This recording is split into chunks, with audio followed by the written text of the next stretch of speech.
조갑제 TV 시청자 여러분 안녕하십니까? 2020년 11월 1일 저녁 7시입니다. 오늘 점심때 스타벅스에 갔더니 벌써 크리스마스 캐롤이 울려 나오고 있었습니다.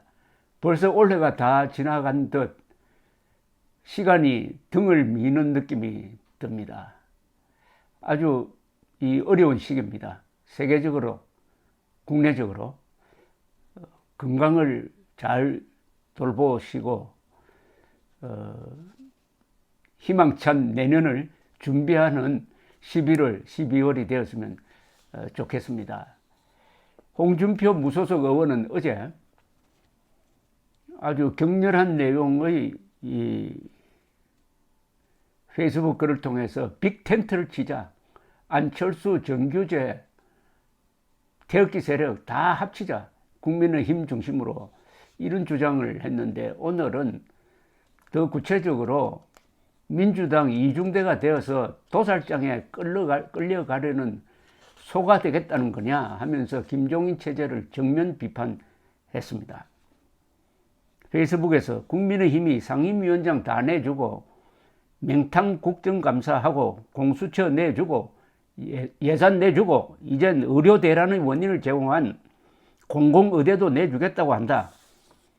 웬만하면 참고 기다리려고 했다. 그러나 당이 추락하는 것은 참기 어렵다.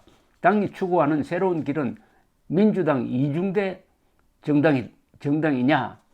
대인 정치하라고 그렇게 충고해도 자기 식구들은 온갖 이유를 들어 이리저리 쪼개고 내치고, 민주당에서 쫓겨난 초선 의원 출신에게는 쫓겨나자마자 쪼르르 달려간다. 문재인 대통령 주구 노릇을 하면서 정치 수사로 우리를 그렇게도 악랄하게 수사했던 사람을 데리고 오지 못해 안달하는 정당이 야당의 새로운 길이냐. 이렇게 비판을 한 것은 금태섭 전 민주당 의원이 탈당하자마자 서울시장에 내보내야 된다는 이런 이야기가 나오고, 윤석열 검찰총장에게 기대하는 국민의힘 모습을 저격한 겁니다. 이 당에는 그렇게 사람이 없느냐? 103명의 국회의원 중 당을 맡아 운영할 제대로 된 사람이 단 한 사람도 없느냐? 그렇게 또 도살장 끌려가는 소가 되려고 하나? 탄핵도 그래서 당한 것이다. 한 번 당했으면 두 번은 당하지 말아야 한다. 세월 뒤에 숨어서 기웃거리다가 폭망할 건가? 라고 했는데, 이 전체 취지는 이 국민의힘이 도대체 자존심이 있는 정당이냐, 이게 영혼이 있는 정당이냐에 대해서 질문을 던지고 있습니다. 이 질문은 다 정당합니다. 보통 사람도 아니고, 자유한국당으로서 새누리당이 이름을 자유한국당으로 바꾸고 대통령 후보로 나와서 약 25%의 득표를 한 사람의 자기 모당에 대한 지적입니다. 어떻게 이렇게 노예 근성으로 똘똘 뭉쳐 있느냐 하는 뜻 아니겠습니까? 지금 국민의힘이 당면한 문제는 뭐냐 하면은 중심이 없다는 겁니다. 그 중심에는 자존심입니다. 모든 존재는 자존심이 있습니다. 심지어 우리가 지렁이를 밟아도 꿈틀난다는 말이 있지 않습니까?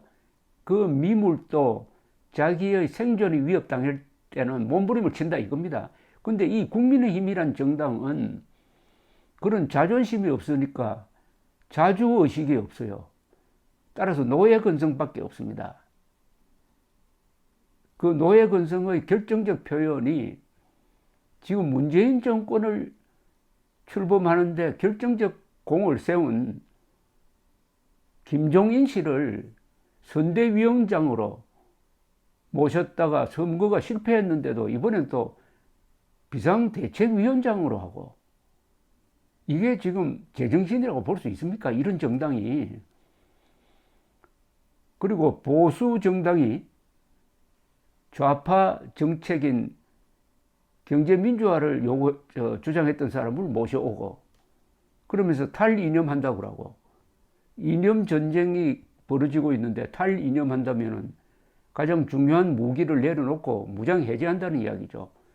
그리고 뭐가 그렇게 죄를 지었는지 호남에 가서 사과를 하고 친호남 정책 펴고, 문제는 그렇게 해도 지지율 오르지도 않는 이런 김종인의 말하자면 식민 통치를 받고 있는 국민의힘이 이게 죽은 정당 아니냐. 그러니까 도살장으로 끌려가는 소하고 뭐가 다르냐 하는 홍준표 씨의 비판은 핵심입니다. 그러니까 이리저리 흔들린다 이겁니다. 아니 초선 의원이 탈당했다고 해가지고 쪼르르 달려간다든지 윤석열 씨를 대권 후보로 생각한다는 게 이게 다 국민의힘이 자존심, 자신감을 다 버리고 오로지 노예 근성, 도살장으로 끌려갈 때까지 그냥 순종하는, 한 번 반항도 못하는 존재가 아니냐 하는 겁니다. 이 영혼의 문제입니다. 이거는 국민의힘은 문제가 영혼의 문제입니다.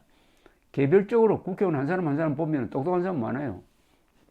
그런데 어떻게 내가 나서서 국민의힘을 이렇게 이끌겠다고 하는 그런 야심 있는 사람이 한 사람도 없느냐.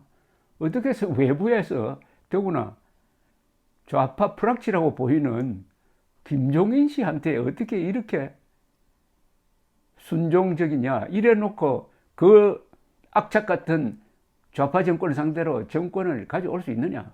어림없죠. 기와 기의 대결에서 이미 꺾인 지가 오래되는데, 그래서 이래서는 안 되겠다. 김종인 몰아내고, 국민의힘이 지금 제일 먼저 해야 될 일은 김종인 씨를 물러나게 하는 겁니다. 스스로 이제 독립해야죠. 자주 독립해야죠. 국민의힘은 식민 통치 그만 받고 독립해야 됩니다. 신탁 통치 받을 생각입니까 지금? 그런 점에서 홍준표 씨의 이 주장이 좀 확산돼 가지고 일대 논쟁이 벌어지고, 특히 국민의힘 안에서 뭔가 자구 조치를 해야 된다는 생각이 듭니다. 그러면은 홍준표 당신은 뭘 잘못했느냐 이런 이야기가 나올 겁니다. 그거는 홍준표 씨가 또 당당하게 설명해야 되는데, 물론 홍준표 씨도 잘못한 게 있죠. 뭐 제일 큰 잘못이라면은 2017년에서 18년에 걸쳐 가지고 그렇게 재판을 받고 있던 박근혜 씨의 등에 칼을 꽂는 식으로 출당시킨 것, 그건 참 잘못했죠. 그것은 홍준표 씨의 앞으로 정치 행보에서도 반드시 짚고 넘어가야 할 부분입니다. 그것은 지방선거에서 좀 이겨보겠다고 그렇게 했는데, 그렇게 할 게 아니라 탄핵에 대해서 자유한국당의 입장을 딱 정리를 해가지고 이거는 우리가 잘못했고 이거는 억울하다라고 국민들한테 밝히고 용서받고 재출발할 수 있는 기회가 있었는데 그걸 하지 않았어요. 그래서 2018년 지방선거에서 지니까 물러나게 된 것 아닙니까? 그건 홍준표 씨가 잘 못했습니다. 자, 그러나 그 잘못했다고 해가지고 지금 그보다 훨씬 더 문제가 많은 국민의힘의 이 요지경 작태에 홍준표 씨가 충복하는 것은 안 되고, 홍준표 씨를 왜 공천에서 배제하려고 했는지 김형호 위원장이, 황교안 씨가, 그것도 참 생각하면은 속 좁은 짓이었죠. 여기에 대해서 홍준표 씨에 대해서 반론을 한 사람이 있어서 요거는 제가 소개를 해드리겠습니다. 국민의힘 뭐 급수가 맞는 반론은 아니지만은 김철근 서울 강서병 당협위원장은 홍준표 의원을 이렇게 비판을 했습니다. 자신의 복당을 애걸하기 위해 국민의힘 지도부와 김종인 위원장에 대한 공격을 멈추지 않고 있다. 그러면서 정말 참다 당을 위해서 홍준표 의원님께 한 말씀 드린다. 비대위 출범 때부터 반대해오다가 잠시 조용하더니 다시 준동 비대위를 압박하려는 모습은 결코 바람직하지 않다. 그러면서 국회 상임위원장 다 내주고 맹탕 국정감사하고 공수처 내주고 경제 3법 내주고 예산 내주고 이제 의료 대안의 원인을 제공한 공공의대도 내주겠다고 한다면서 당이 추구하는 새로운 길은 민주당 이중대 정당이냐, 국민의힘이 자기 식구들은 온갖 이유를 들어 이리저리 쪼개고 내치고 민주당에서 쫓겨난 초선 의원 출신에게는 쫓겨나자마자 쪼르르 달려간다고 했는데, 이에 대해서 김철근 씨는 기득권, 꼰대, 친박, 비박, 친이 등 이런 단어와 이미지가 국민의힘을 어렵게 해서는 안 된다. 제1야당인 국민의힘은 과거와 과감히 단절하고 중도 외연 확장으로 승리하는 정당으로 거듭나는 중이다. 엄밀하게 말하면 국민의힘 중심 세력을 다시 세우는 과정이 독하다. 젊고 역동적이면서 유능하고 문제를 해결하는 세력의 정치 결사체를 만들어야 하는 것이다. 뭐 등등 이런 이야기를 했는데 좀 공허하군요. 왜냐하면 이 탈보수를 하겠다면서 그동안에 태극기를 들고 거리에서 열심히 싸웠던 사람을 적대시하고 그 정체가 애매한 중도 호남 쪽으로 기울었는데 도무지 여론에서 지지가 생기지 않는 이 현실을 무시하고 이런 공허한 이야기를 하고 있습니다. 그래도 말씀드리자면은 대한민국의 지금 상황은 민족사회 정통성과 정체성을 놓고 다투는 타협이 절대로 불가능한 총체적 권력 투쟁이고, 이것은 삶의 양식을 결정하는 투쟁인데, 여기서 가장 중심에 세워야 할 것은 이념입니다. 이념은 반공 자유민주주의 이념이고 헌법에 적혀있는 자유민주적 기본 질서인 것입니다. 그것을 확실히 한 다음에, 그것을 확실히 해야 됩니다. 확실히 한 다음에 여유가 있으면은 그 다음에 내부 개혁을 통해서 이론 무장을 한 다음에는 중도에 손을 뻗어야 됩니다. 그 다음에 힘이 있으면 좌파, 호남으로 뻗어야 되는데, 이게 중심을 만들지 않아요. 중심을 허물어 버렸습니다. 김종인 씨가 한 일은 보수의 중심, 핵심을 허물어 버린 겁니다. 그 허물어 놓고 자기가 거기에 들어가려고 하니까 그것도 논리적으로 말이 안 되죠.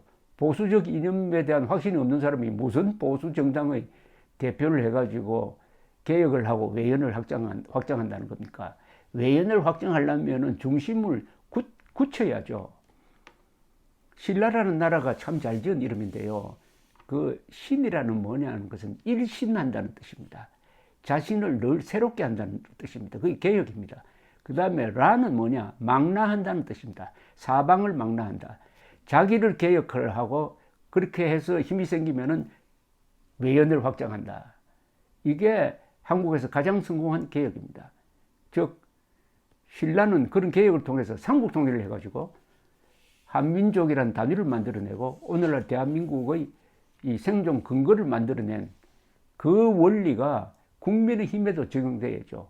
먼저 개혁을 해야 되는데 이 개혁은 중심을 만드는 겁니다. 중심. 화랑도, 불교, 호국불교 이런 중심을 만드는 거죠. 중심을 만들려면 그 중심에는 이론 무장이 된 세력이 중심에 있어야 합니다. 그런데 이론 무장, 보수 이념을 적대시하는 김종인 세력이 있는데 무슨 외연 확장이 되겠습니까? 그 외연 확장이 전혀 이념적 논거가 정리되지 않는 상태니까 한 번 했다가 아주 비웃음을 받으면 그만두고 하는 이런 걸 계속 되풀이하고 있습니다. 호남으로 좌파로 외연 확장하기 전에 우선 보수를 복원하고 대동단결하고 이론 무장하고 그 다음에 경상도, 충청도, 경기도 지역을 확실하게 하고 그 다음에 호남으로 다가가는 거죠. 어쨌든 홍준표 씨가 던진 이 화두가 국민의힘뿐만 아니라 우리 우파 진영 전체의 논쟁거리로 되어서 치열한 토론이 이루어지기를 기대합니다. 감사합니다.